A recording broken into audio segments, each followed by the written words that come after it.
Hey, what's going on everyone? Welcome back to another episode of Star Wars Coffee, where in today's video, we're going to be taking a look at a ton of Easter eggs you might have missed in the latest episode of The Mandalorian Season 2. That's today here in Star Wars Coffee.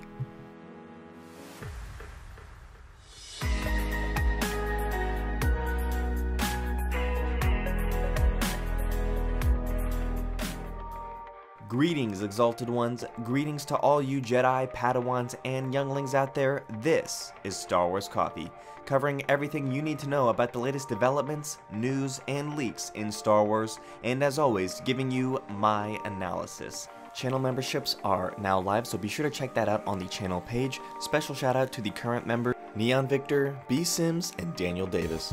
Mandalorian Season 2, Episode 2, or otherwise is known, Chapter 10, The Passenger, has officially been on Disney+. And with that being the case, we're going to take a look at the episode and go over some Easter eggs that you might have missed.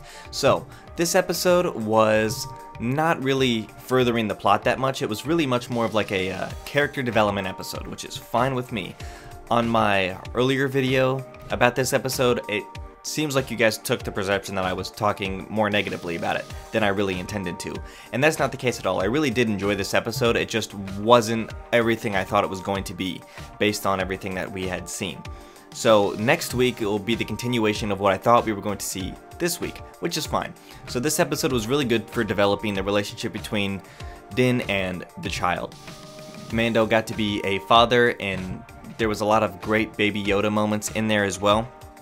And the whole episode was really just a good way of life post-Imperial type of episode, and I really enjoyed that. The episode picked up where the first one left off. Pretty much fresh from his victory against the Krayt Dragon, Mando is going back to Mos Eisley, and he is ambushed in the desert by mercenaries who are after the child. And one of the Easter eggs in this episode is that one of the species, the Nitko, was the first alien species who was setting the trap for him. And he was the scaly skinned one with the horns and spikes on his face. He is the same type of guard that was guarding the facility where the child was being held. So this is the same species where Mando and IG-11 faced off with all of these guards and completely obliterated them. So that was excellent to see, considering Mando essentially was just using his head rather than his blaster to take on this, and the way he was able to get the gun out of the guy and knock both of them out with it was extremely impressive and a fantastic start to the episode right out the gate.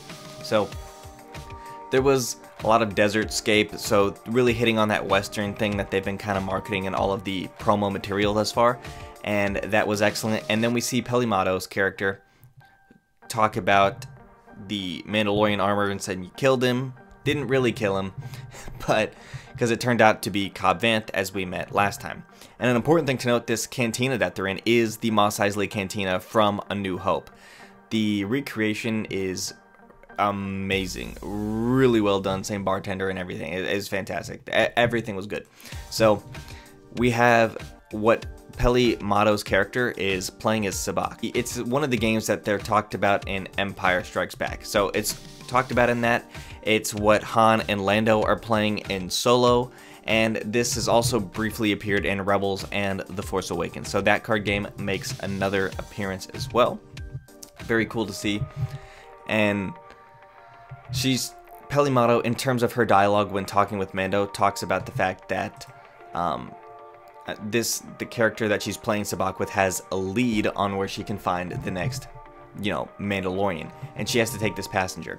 And she mentions the line, "I'm not some Rodian," which is referring to Greedo, which is an Easter egg because that's where he was in A New Hope as well. He was in the cantina. Pelimato tells Mando that she has another lead for him, and this lead revolves around the frog-like alien, which I still think is a Sarkin. That was not confirmed in any way, but that alien is played by Misty Rosas in like the live-action aspect, and she was also the one in the physical appearance for Queel last season, so there's another Easter egg for you. And Mando is unable to be traveling at light speed with her eggs in the Razor Crest, and this is due to the sensitivity and the eggs being fragile.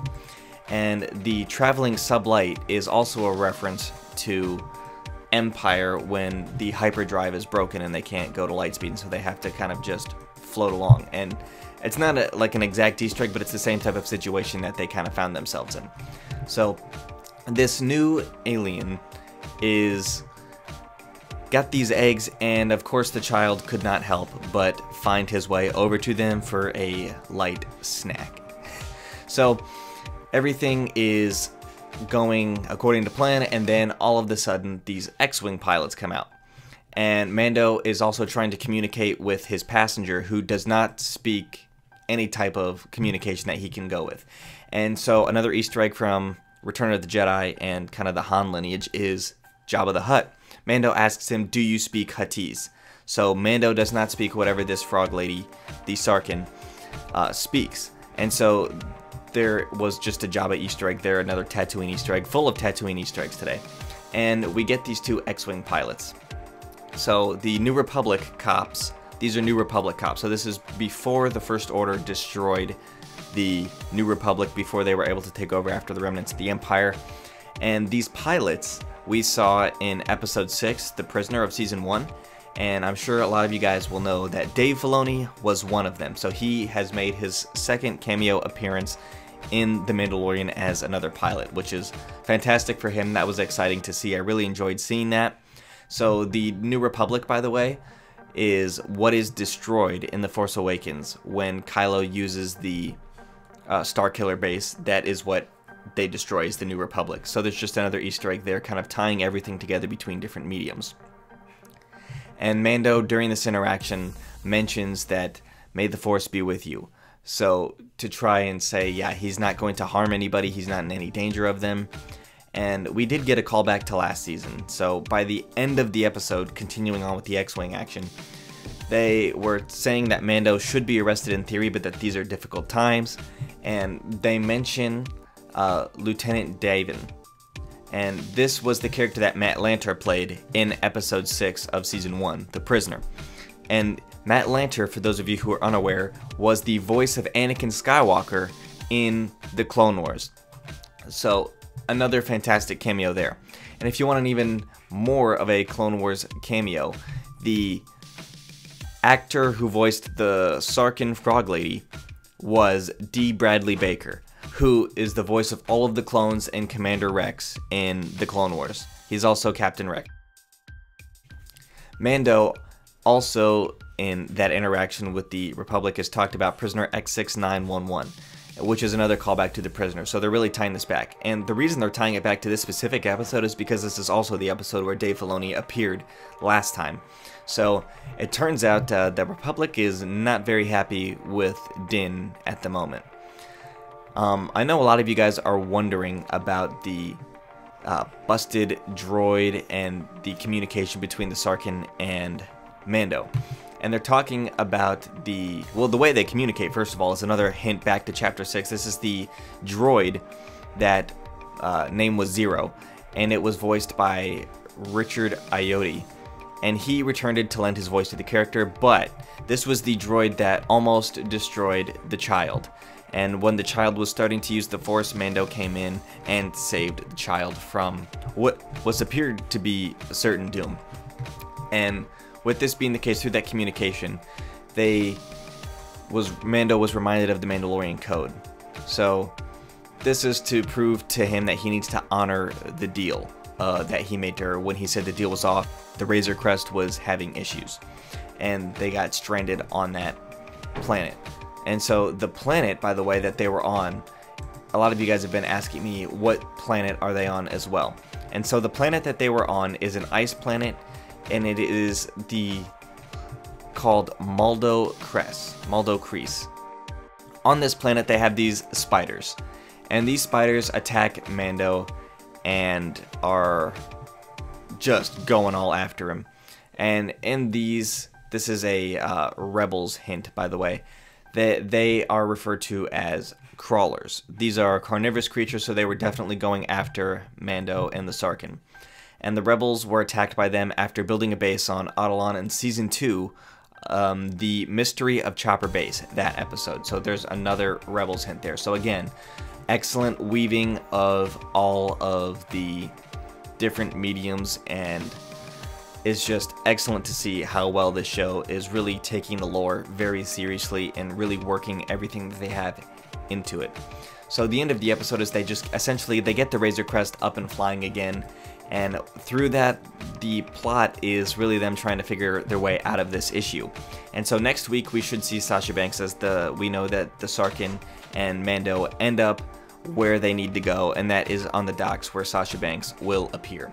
So let me know what you guys think of this episode. I didn't mean to sound so negative in my first video. I did enjoy the episode. It was a fun watch. The action was great. The child moments were fantastic. The Sarkin was an interesting character. Pelimato, great as usual, very funny.